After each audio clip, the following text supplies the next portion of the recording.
Okay, बिस्मिल्लाहिर्रहमानिर्रहीम। अस्सलाम वालेकुम एवरीवन। मुझे ज़रा गाइड कीजिएगा कि मेरी आवाज़ आपको ठीक आ रही है।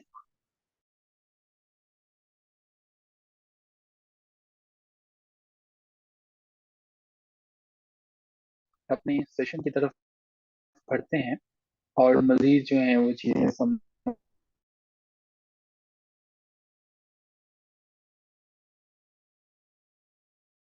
के साथ असाइनमेंट जो है वो असाइनमेंट थी आपकी, आपने सबमिट करवाने थे।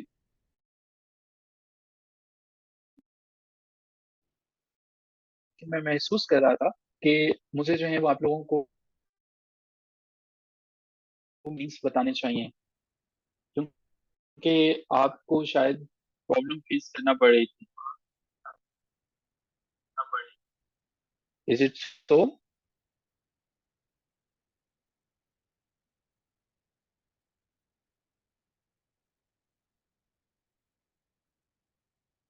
बाकियों को भी थी, ये सिर्फ ये नहीं साहब कोई जगह प्रॉब्लम फेस करना पड़ रही थी? बाकियों को भी है, इसमें इशू था? जरा मुझे गाइड कीजिएगा ताकि उसके मुताबिक जो है वो हम करें। मानूर को नहीं था, सलमान को भी हुआ, पर आपने चेक भी नहीं किए मेरे वाले, कैसे मुमकिन है? आपने, अच्छा, ठीक है। हसनैन, हम ठीक कह रहे हैं। बेसिकली ना, जब कोई इग्नोर हो जाए तो थोड़ी देर के लिए जरूर हो जाए। मैंने तकरीबन सभी के जो है वो चेक किए थे और उनको रिस्पॉन्ड करने की कोशिश की थी। आपको भी जरूर करेंगे, ठीक है? चेक हो जाएंगे, ऐसे है ना आपके? अच्छा जी, पंक्चुएशन में हम जो है वो थोड़ा आगे बढ़ने की कोशिश करते हैं। मुझे गाइड कीजिएगा कि हम कॉमा के कुछ रूल्स जो हैं वो समझ के अप्लाई करने की कोशिश कर रहे थे। सो कितने रूल्स जो हैं वो आपने कवर कर लिए थे अभी तक जो है वो, ताकि उससे आगे जो है वो हम चले। रूल 6 तक हो चुके थे। रूल 7 जो है वो, अच्छा जी, रूल 7 हमारे पास ये कहता है कि आफ्टर एडवर्ब, एडवर्ब जो है, एडवर्ब के बाद या जो है आपने एडवर्बियल फ्रेज के बाद जो है, एडवर्बियल फ्रेज के बाद जो है आपने कामा को पुट करना होता है, ठीक है? अब मैं यहाँ पे एग्जांपल लिखूंगा और आप क्या करेंगे कि इसमें कॉमा पुट करेंगे ताकि हमें पता चल सके। जहां पे आपको लगेगा कि यहाँ पे एडवर्ब है, या जहां पे आपको लगेगा कि यहाँ पे एडवर्बियल फ्रेज है, वहां पे आपने जो है वो कॉमा पुट करना है। लेकिन इससे पहले कि हम इन तमाम चीजों को जो है वो समझने की कोशिश करें, क्वेश्चन जहन में आ जाता है कि एडवर्बियल फ्रेज होती क्या है। सो कोई बताना चाहेगा इसको, क्या होती है जी एडवर्बियल फ्रेज जो है वो? एडवर्बियल फ्रेज, अगर किसी को इसका आइडिया हो, जरा चैट बॉक्स में लिखिएगा। एडवर्बियल फ्रेज, एडवर्बियल फ्रेज ऐसी एक एक्सप्रेशन होती है हमारे पास जो कि मिल के काम करते हैं, और ये हमें ग्रुप ऑफ वर्ड्स जो कि फंक्शन करते हैं एडवर्ब का, ठीक है? अल्फाज का वो मजमुआ जो कि एडवर्ब का फंक्शन जो है वो आपको देता है। In fact his poetry is no better than his pros.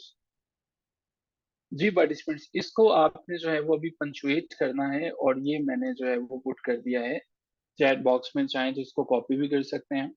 In fact his poetry is no better than his prose. And let's see कौन जो है वो इसको सबसे पहले पंचुएट करता है, और उनका नाम हम यहाँ पे मेंशन करते हैं।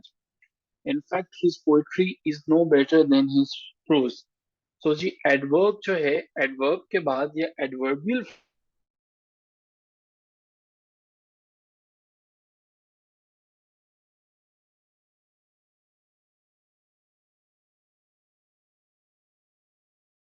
के एडवर्ब क्या उनके लिए, एडवर्ब जो होता है एक ऐसा हमारे पास वर्ड या फ्रेज होता है जो मॉडिफाई करता है एडजेक्टिव को, वर्ब का, ये दूसरे एडवर्ब को, ठीक है? जैसे स्लो में स्लोली में एल वाई जो है, ठीक है? सो नईम ने लिखा जी, in fact his poetry is no better than his prose. इन्होंने पुट किया। नईम के अलावा जी बाकी लोग जो हैं, आई एम श्योर के वो भी टाइप कर रहे होंगे, लेकिन नईम ने जो है वो सबसे पहले लिखा, फिर सलमान साहब ने लिखा। सो हमारे पास विनर है इस एक सेंटेंस के नईम। आगे चलते हैं जी, एक और देखते हैं। Finally I have made my mind.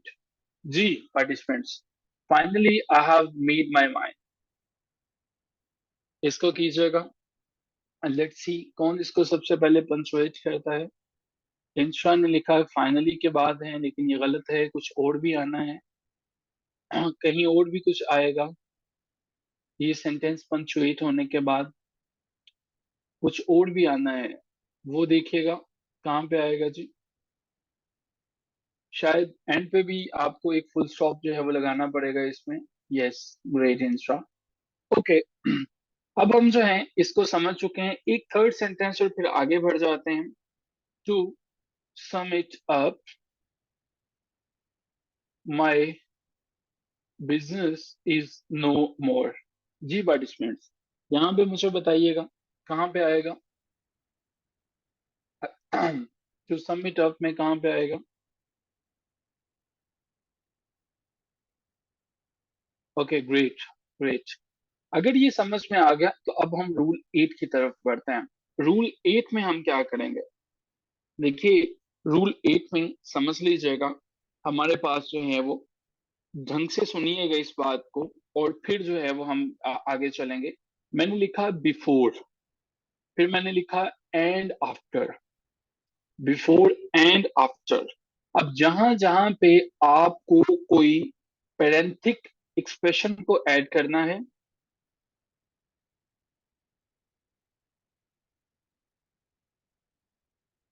जहां जहां पे आपको ऐसे वर्ड्स ऐड करने हैं जो आप स्किप करना चाहते हैं, जो आप नहीं बोलना चाहते हैं, उनको जो है आप कॉमा वहां पे यूज करते हैं। ठीक है, मिसाल के तौर पर इस स्टेटमेंट में देखिएगा, आपको इजीली पता चल जाएगा। It is mind after all which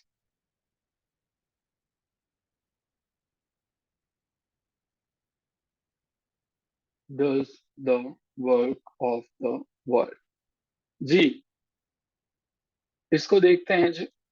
it is mind after all, ये माइंड है जी, it's mind after all which does the work of the world. तो यहाँ पे जहां पे आपको लगता है कि पेरेंथेसिस जो है या पेरेंथिक एक्सप्रेशन हमने ऐड किया है, उसको हम जो है वो रिमूव करना चाहते हैं, उसको हम कॉमर्स के साथ सेपरेट करना चाहते हैं, वहां पे होगा।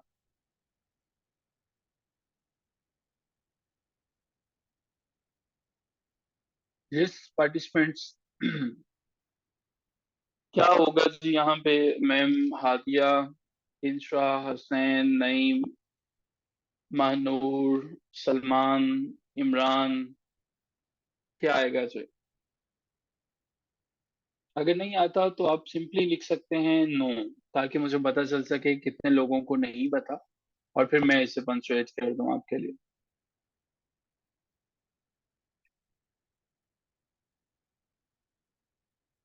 सर पेस्ट कर दें, सिर्फ बता दें कि यहाँ यहाँ पे आएगा, वो वर्ड्स लिख दें। अच्छा, इस स्टेटमेंट में से कौन से वर्ड्स ऐसे हैं जिन्हें हम एक्सक्लूड कर सकते हैं। ग्रेट, मानूर ने लिखा, मानूर ने लिखा, मानूर ने किया। अब देखते हैं बाकियों को क्या लगता है। जी, मानूर ने लिखा, नईम ने लिखा after all it is mine, after all exclude कर सकते हैं। मैम हादिया को क्या लगता है। जी, the rest of the people को क्या लगता है, कहाँ पे आएगा कॉमा।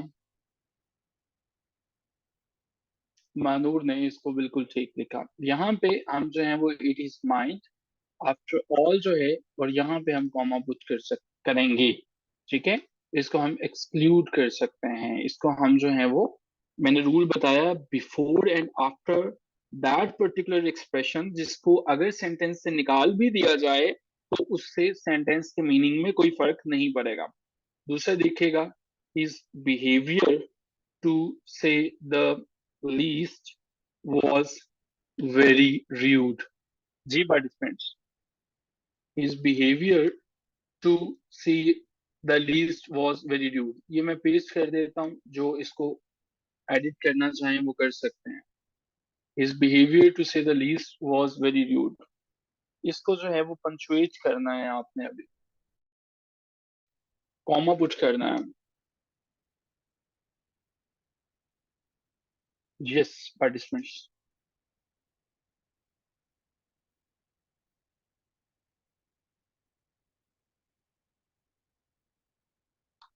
जी, सबने ट्राई किया, नईम ने लिखा, इमरान ने लिखा।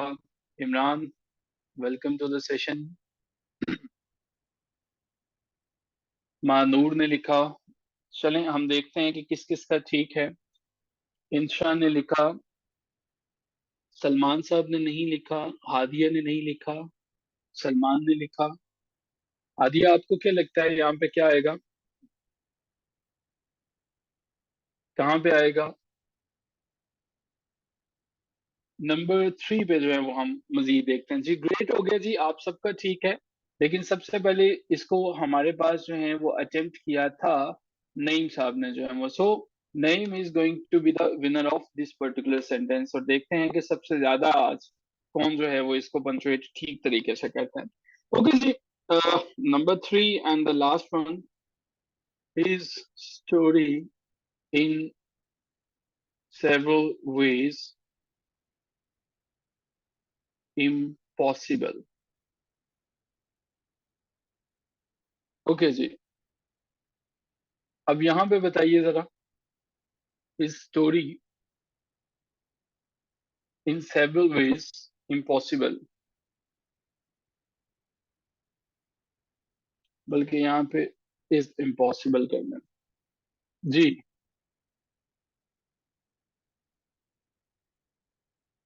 Great, great. मानूर ने सबसे पहले किया। नईम ने कुछ लिखा। His story in several veg, ma'am Hadiya ने लिखा। ग्रेट हो गया। लेकिन अभी जो है हमारे पास इमरान ने एंड पे डॉट नहीं लगाया, फुल स्टॉप नहीं लगाया, बाकी सबने लगाया। सो जी, अ, अभी तक इस सेंटेंस में हमें मानूर का आंसर सबसे पहले मिला। So great Manur. अच्छा जी, रूल 8 भी क्लियर हो गया हमें। अब हम रूल 9 की तरफ बढ़ते हैं और इसको समझने की कोशिश करते हैं। ढंग से समझेगा रूल 9 को। अच्छा जी, जब आपको कुछ वर्ड्स को ओमिट करना होता है, ठीक है, और जब when you need to indicate, आपने दिखाना चाहते हो कि यहाँ पे हमने कुछ कुछ वर्ड्स को ओमिशन कर दिया है, उनको हमने ओमिट कर दिया है, ठीक है। सो स्पेशली आप क्या करते हो जब आप वर्ब को जो है वो करते हो, ओमिट करते हो? ये पंचुएशन समझना बहुत जरूरी है। आपको इंग्लिश ऐसे हो, प्रेजेंट कंपोजिशन हो, हर जगह पे इन रूल्स का जो है वो फर्क पड़ता है। हमने कल देखा था कि एक नुक्ता किस तरह से मीनिंग्स को बदल देता है और हम ऐसे में फेल हो जाते हैं। So you not only need to memorise the rules, but इनकी प्रैक्टिस जो है वो होनी चाहिए। When you need to indicate the omission, specially verb. अब देखते हैं जी, हम ओमिशन जो है वो करते हैं। अब देखिएगा यहाँ पे चलें, name will pass you never.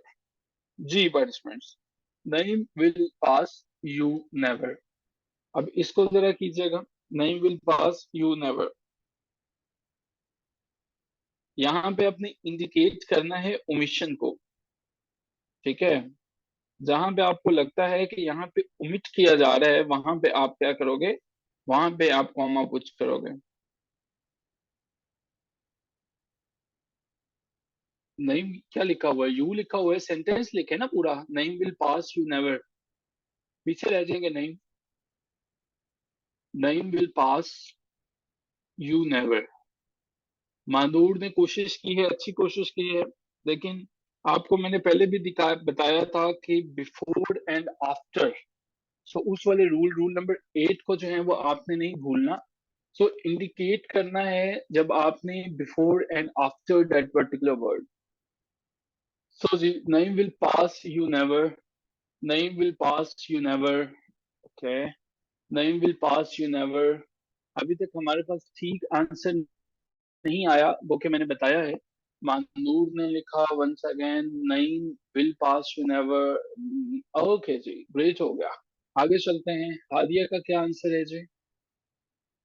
Hadiya, इसमें ट्राई करें, इसका गलत लिखना जरूरी है, सही लिखना, सही आंसर करना जरूरी नहीं है। आपने बस लिखना है, सही गलत का अभी कोई कॉन्सेप्ट नहीं है। सभी जो है वो लिखेंगे, इसको जरूर पार्टिसिपेट करेंगे। नहीं will pass you never, great हो गया जी। अच्छा जी, याद रखेंगे वर्ड जहां पे हमें ओमिट करना है, यहाँ से नहीं will pass, you never.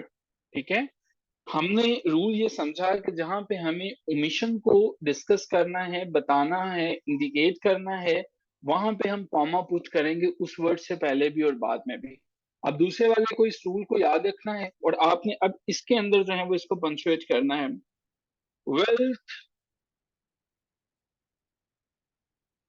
Is good, health better. चलिए मैं कॉपी कर देता हूँ ताकि अगर कोई पेस्ट करना चाहे या कोई कॉपी आसानी से कर सके तो वो देख सके। जी wordsmiths, wealth is good, health better.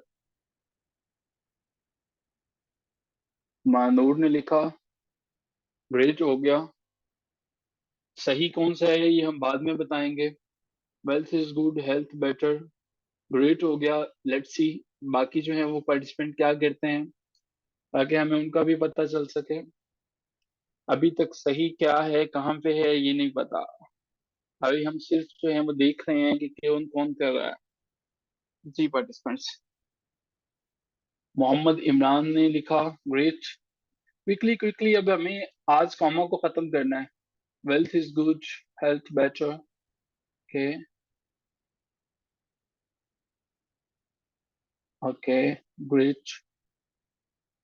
जी इंशा का आंसर नहीं मिल सका, हादिया का हमें नहीं मिल सका, आज डॉक्टर सलमान अवैस साहब का नहीं मिल सका। आप लोगों के आंसर का हम वेट करेंगे। और ग्रेट हो गया जी जिन लोगों ने ये लिखा। मानूर ने ठीक लिखा, नईम ने ठीक लिखा, बाकी सब ने जो है वो ठीक लिखा। सो यहाँ पे गुड्स के बाद कॉमा था और हेल्थ के बाद था। ठीक है, अच्छा जी, अ, आगे चलते हैं। और दिस रूल ये अब हमें समझ में आ चुका है, स्क्रीनशॉट लेना चाहें तो इसका ले लीजिए। अब हम आगे चलते हैं जो रूल नंबर 10 पे। हमने कॉमा के रूल्स को खत्म करना है और फिर हमने जो है वो पेयर ऑफ वर्ड्स को देखना है। यहाँ पे आगे जी, अब हम आगे रूल नंबर 10 पे जो है वो रूल नंबर 10 किस बला का नाम है। अच्छा जी, जब हमें जो है वो शॉर्ट कोऑर्डिनेटेड क्लॉजेस को कंपाउंड सेंटेंसेस से अलग करना होता है। रूल समझ लीजिएगा, सिर्फ अभी रूल पे फोकस कीजिएगा। ये कंपाउंड क्या होते हैं इसके बारे में परेशान होने की जरूरत नहीं है। शॉर्ट कोऑर्डिनेटेड क्लॉजेस जो हैं इनको सेपरेट करना होता है ऑफ अ कंपाउंड सेंटेंस जो है वो। अब हमारे पास जो है वो क्वेश्चन ये आता है कि ये कोऑर्डिनेटेड क्लॉजेस क्या होती हैं और कंपाउंड सेंटेंसेस क्या होते हैं। अब हम कोशिश करते हैं कि इनको भी थोड़ा सा देख लेते हैं और इनको भी समझने की कोशिश करते हैं।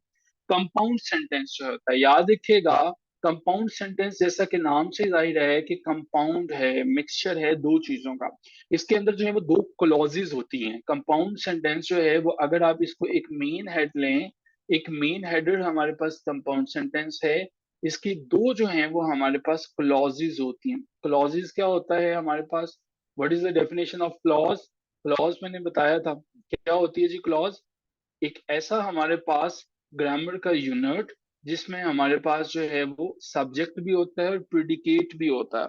ठीक है, जैसा से अगर मैं ये कहूँ कि कोई भी सेंटेंस लेते हैं, मैंने कहा था she laughs at shy people.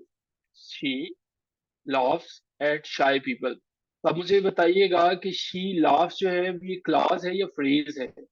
She laughs at shy people. जी, ये आज हम डॉक्टर सलमान साहब वाली राइटिंग में लिख रहे हैं। मुझे बताइएगा कि इसमें हमारे पास जो है वो क्लॉज कहाँ पे है। She laughs at shy people, clause कहाँ पे है हमारे पास जो है वो।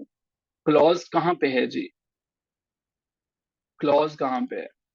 मैंने आपके सामने जो है वो एक सेंटेंस लिखा और मैंने लिखा शी लॉव्स एट शाय पीपल। तो इनमें मुझे जानना है कि हमारे पास क्लॉज कहाँ पे है जी। हाँ जी, ग्रेट हो गया जी। हमारे पास जो है वो क्लॉज है शी लॉव्स, और ये हमारे पास एट शाय पीपल जो है वो ये फ्रेज है। ठीक है, फ्रेजेस जो हैं वो हमारे पास वर्ड्स का ऐसा मजमुआ होता है जिसके अंदर जो है वो सब्जेक्ट या वर्ब नहीं होता। ठीक है, एट शाय पीपल। अब हमें ये पता चल गया। सो जी, अब हमने समझ लिया कि कंपाउंड सेंटेंस के अंदर हमारे पास जो है वो क्या होता है। हमने समझा कि इसके अंदर क्लॉजेज होती हैं, दो क्लॉजेज होती हैं। कौन कौन सी क्लॉजेज होती हैं इसके अंदर? एक होती है जी इंडिपेंडेंट क्लॉजेज, और इंडिपेंडेंट क्लॉज जो होती है वो जुड़ी हुई होती है किसके साथ जी? कोऑर्डिनेट क्लॉज के साथ। समझने की कोशिश करते हैं, एक सेंटेंस देखें। The pirate pirate captain lost her treasure map, but she still found the dead child। अच्छा जी, अब इसमें जो है वो देखिएगा, जरा गौर कीजिएगा। हमारे पास जो है, मैंने ये कहा कि short coordinated clauses of compound sentence, इसमें हमारे पास दो जो है वो हमारे पास क्लॉजेस है, ठीक है। कंपाउंड सेंटेंस एक ऐसा सेंटेंस होता है जिसके अंदर जो है वो क्लॉजेस कितनी होनी चाहिए? टू इंडिपेंडेंट क्लॉजेस जो हैं वो होनी चाहिए, ठीक है। टू इंडिपेंडेंट क्लॉजेस होनी चाहिए। इसमें मुझे बताइएगा कि इंडिपेंडेंट क्लॉज जो है वो फर्स्ट वाली कहाँ पे है? इंडिपेंडेंट क्लॉज जो है वो इसमें फर्स्ट वाली कहाँ पे है जी? फर्स्ट वाली इंडिपेंडेंट क्लॉज जो है वो कहाँ पे है? फर्स्ट वाली इंडिपेंडेंट क्लॉज कहाँ पे है जी? नईम ने बताया द पायरेट से लेके मैप तक, और यहां से लेके यहां तक हमारे पास जो है वो है सेकंड वाली जो है वो, ठीक है। मैं जरा इसको लेके जाना चाह रहा हूँ अगले बोर्ड पे। यहाँ पे हमने कुछ लिख लिया है, और यहाँ पे चले आ जाते हैं। अच्छा जी, ये हमारे पास आ गया। अब हमारे पास जो है जो कंपाउंड इंडिपेंडेंट क्लॉजेज हैं, इनको हमने याद रखना है। ये कौन कौन सी होती हैं? एक फॉर्मूला जो आप सबको पता है, वो वही जो है वो फैन बॉयज का फॉर्मूला जो है, ठीक है। फैन बॉयज क्या होता है?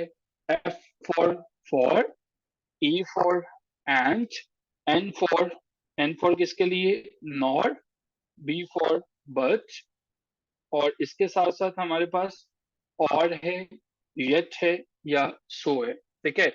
सो ये जो है दो इंडिपेंडेंट क्लॉजेस जो हमने देखी, ये जुड़ी हुई होती हैं किनके साथ? कोऑर्डिनेटेड कंजंक्शन के साथ जो है वो, ठीक है। ये सारे के सारे जो हैं वो कोऑर्डिनेटेड कंजंक्शन एक ऐसी कंजंक्शन होती है जो इनकी मदद करती है इनके जोड़ने में। समझ में आया? ये, और ये कौन से वाली हो सकती है? ये फैन वॉइस हो सकते हैं, यानी कि फार हो सकता है, एंड हो सकता है, नॉर, बट, और, येट, सो ये हो सकते हैं। सो क्या ये हमारे पास पता चल गया कि कंपाउंड सेंटेंस के अंदर दो क्लॉजेज होती हैं, और इन दोनों को जो है वो कोऑर्डिनेटेड कंजक्शन जो है वो जोड़ता है। और वो कौन कौन सी हो सकती हैं? वो फैन वॉइस हो सकती हैं, ये वाली। क्या ये चीजें क्लियर हैं? ताकि हम फॉर्मूला के ऊपर चलें और उन पे बात कर सकें। सो जी, अभी जो रूल है वो ये है कि जब भी हमें कोऑर्डिनेट कंजंक्शन को अलहदा करना होता है, उनको अलग अलग करना होता है, तो तब हम क्या इस्तेमाल करते हैं? तब हम जो है वो कॉमा इस्तेमाल करते हैं। दोनों कोऑर्डिनेटेड कंजंक्शंस को, यानी या दोनों क्लॉजेस को जब हमें सेपरेट करना होता है, तो तब हम जो है वो ये रूल इस्तेमाल करते हैं। अब देखिएगा, हमारे पास जो है वो पहला सेंटेंस में लिखता हूँ, और ये है जी, the rain descended and the floods came in Pakistan. जी पार्टिसिपेंट्स, अब इसको जरा जो है वो कीजिएगा। The rain descended and the floods came in Pakistan. ये जी हमने लिखा, और ये मैंने पेस्ट कर दिया। अब देखिएगा, अब दोनों को जहां पे आपने सेपरेट करना है वहां पे आपको कॉमा पुट करना होगा।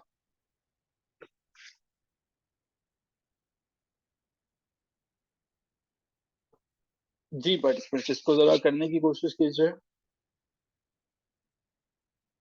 The rain descended and the floods, Naeem ने पहले, फिर इंशा ने किया, फिर किया इमरान ने, फिर किया सलमान ने, इन्होंने क्या नाम है इनका, झंग वाले जो दोस्त हैं हमारे, फिर मानूर ने, फिर इमरान ने लिखा। ओके, हमारे पास आंसर नहीं आ सका। हादिया का नहीं अभी तक आया। आइए इसे जरा देखिएगा और हमें बताइएगा कि कहाँ पे आएगा। सो जी पार्टिसिपेंट्स, हमें जो है वो डिसेंडेड के यहाँ पे हमारे पास आएगा। ग्रेट हो गया जी, आपको ये समझ में आ गया। अब जो है वो एक और चीज देखिएगा, और ये होगा जी आई केम, आई सा, आई कंफेयर्ड। जी पार्टिसिपेंट्स, इसको जरा कीजिएगा। I came, I saw, I कंफेयर्ड।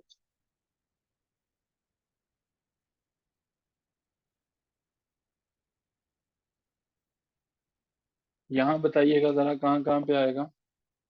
Let's see who is going to answer it.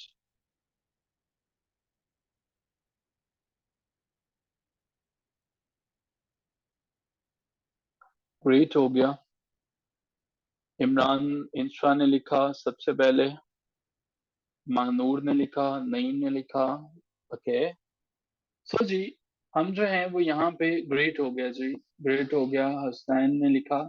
अब हम थोड़ा सा मजीद आगे चलते हैं। अब हमारे पास 9 रूल जो है वो 9 ही हुए ना हमारे पास, या 10 हो गए हैं? 10 हो गए हैं। अच्छा जी। इमरान साहब कह रहे हैं कि मेरा इंटरनेट जो है वो बैड है। बस सिंध सिंध से है ना इमरान आप? तो वहां पे इंटरनेट जो है वो थक चुका होगा। इनको भुट्टो साहब से मिलवाना पड़ेगा आपको जो है वो। अच्छा जी, जब आपने मार्क ऑफ करना है डायरेक्ट कोटेशन को, ठीक है, ये बहुत दफा आप लोग जो है वो कोटेशंस को यूज करते हो अपने पेपर्स में। तो वो कोटेशन को डायरेक्टली मार्क ऑफ करने से पहले क्या होगा जी, हमारे पास जो है वो लगेगा कॉमा। ठीक है, जिस तरह से चाचू शेक्सपियर ने कहा, Shakespeare says the wise men never marry। जी पार्टिसिपेंट्स, अब ये जो है वो एक कोटेशन है जो कि शेक्सपियर ने कभी नहीं कही होगी, लेकिन हम जो है वो फिर भी करते हैं।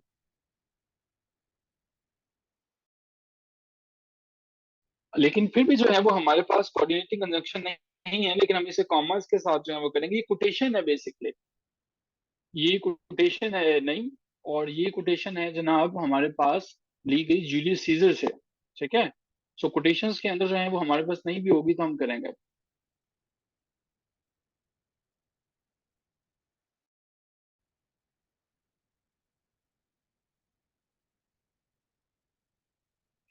ओके जी, हमारे पास जो आंसर आए हैं वो सेज के बाद पुट किया है।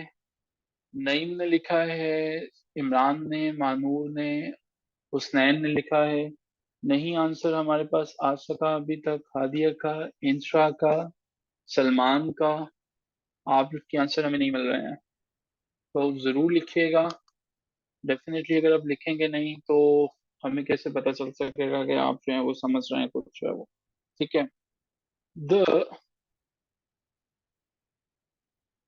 Drowning man shouted go to the high। जी पार्टिसिपेंट्स।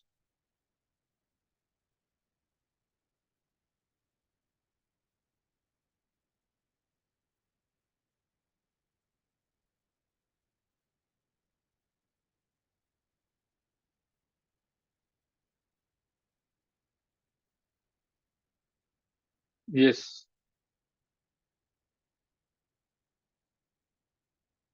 ओके।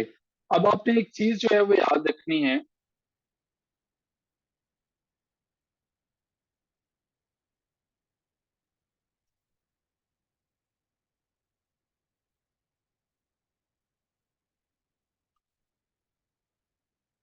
एक चीज आप याद रखेंगे, और वो ये याद रखेंगे कि जहां पे कोटेशन बहुत छोटी होगी, जैसे कि इन सेंटेंसेस में, वहां पे हम कॉमा को ओमिट कर सकते हैं। वहां पे हम कॉमा छोड़ भी देंगे तो वो ठीक होगा। क्लियर?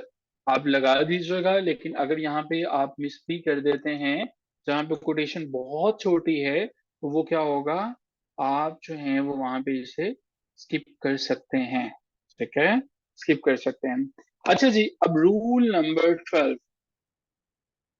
हम इन्हें जो है कुछ खास किस्म की, हमारे पास जो है वो सर्टन कोऑर्डिनेटेड कंजक्शंस होती हैं, कोऑर्डिनेशन कंजक्शंस होती हैं, उनसे पहले भी पूछ करते हैं। जिस तरह से हमारे पास सेंटेंस है, to act thus is not wisdom but folly. To act thus is not wisdom but folly. अब इसमें मुझे बताएं कहाँ पे लगेगा जी। The to act thus is not wisdom but fully.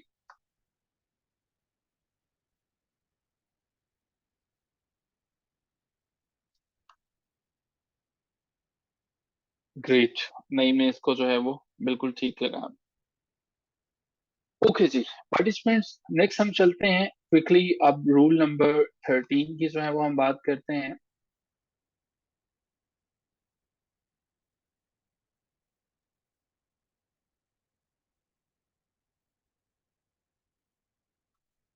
Rule number 13 जो है वो, ठीक है।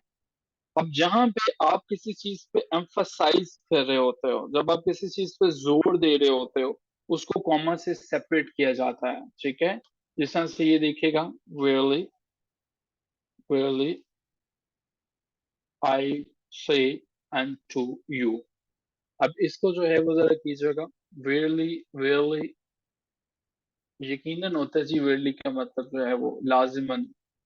रियली रियली आई से एंड टू यू। जी वर्ड्समेंट्स, इसको कीजिएगा।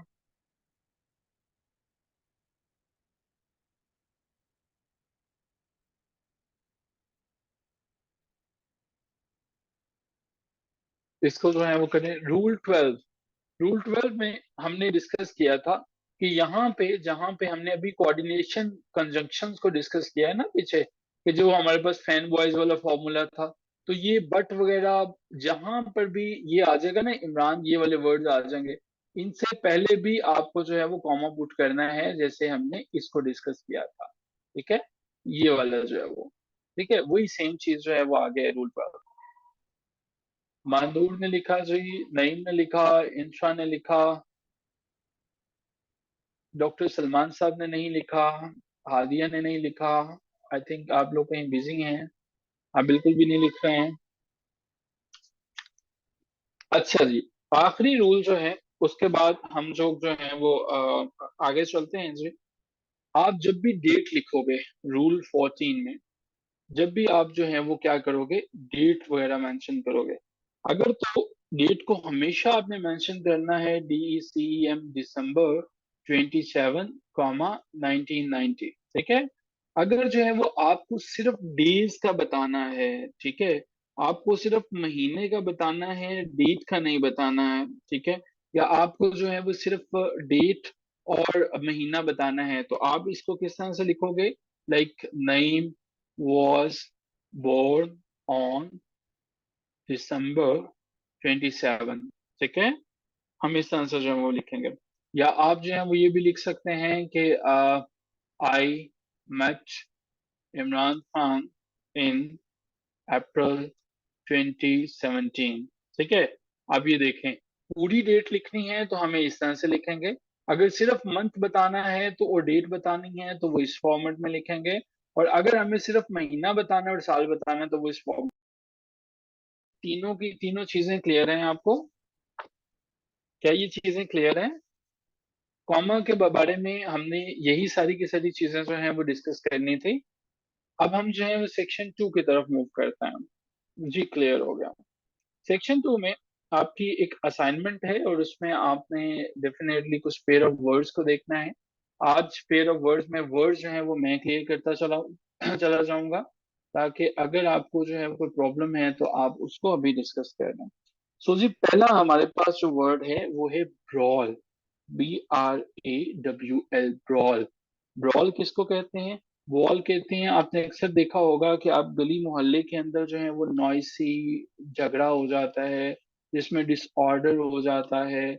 आपने ये भी देखा होगा कि ये लोग जो हैं वो पहले झगड़ा शुरू करते हैं, फिर आहिस्ता आहिस्ता बात कहीं गन्नों तक पहुंच जाती है। सो दस्त बदस्त लड़ाई, एक ऐसी लड़ाई जिसमें कोई जंकी होता है, कोई ड्रंकी पर्सन होता है, वो ब्रॉल करता है जी, ठीक है। जिस तरह से क्रिस्टोफर मार्लो जो है वो एक ब्रॉल में मारा गया था इंग्राम फ्राइजर ने। क्रिस्टोफर मार्लो इंग्लिश का एक शायर था, जो 1591-2-3 के करीब भी मारा गया था, 1564 में पैदा हुआ था वो। ठीक है जी, ये है ब्रॉल। इसका जो दूसरा वर्ड है वो हमारे पास होता है जी ब्रेल, BRAILLE। ब्रेल, ब्रेल जो है आप सभी जानते हैं कि एक सिस्टम है राइटिंग का और प्रिंटिंग का, प्रिंटिंग का, जिसमें जो है वो राइट करना सिखाया जाता है नबीना लोगों को ना, जो ब्लाइंड पीपल होते हैं। ठीक है, सो आई एम श्योर कि आपको ये पहला वर्ड क्लियर हो गया। अब आप इसे आसानी से जुमलों में इस्तेमाल कर सकते हो। क्लियर है?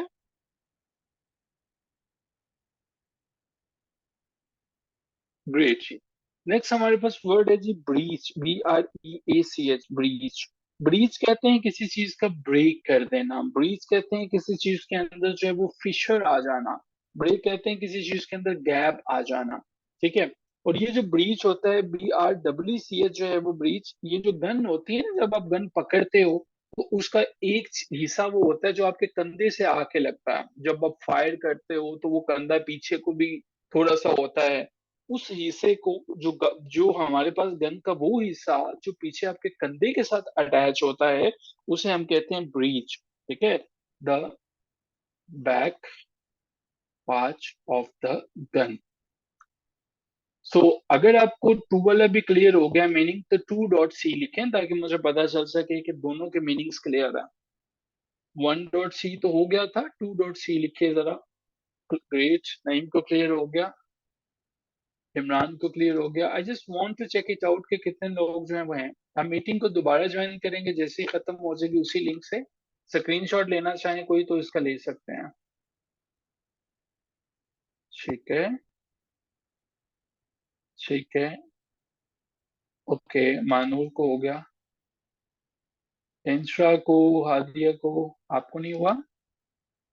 चलें, जहाँ पे मीटिंग खत्म होगी हम दोबारा ज्वाइन करेंगे और यहीं से आगे प्रोसीड फर्दर करते हैं, और फिर मजीद चीजें जो है वो उन्हें भी समझने की कोशिश करते हैं। लाइक थर्ड नंबर पे हमारे पास क्या है जी, वो है ब्रूट और ब्रूट।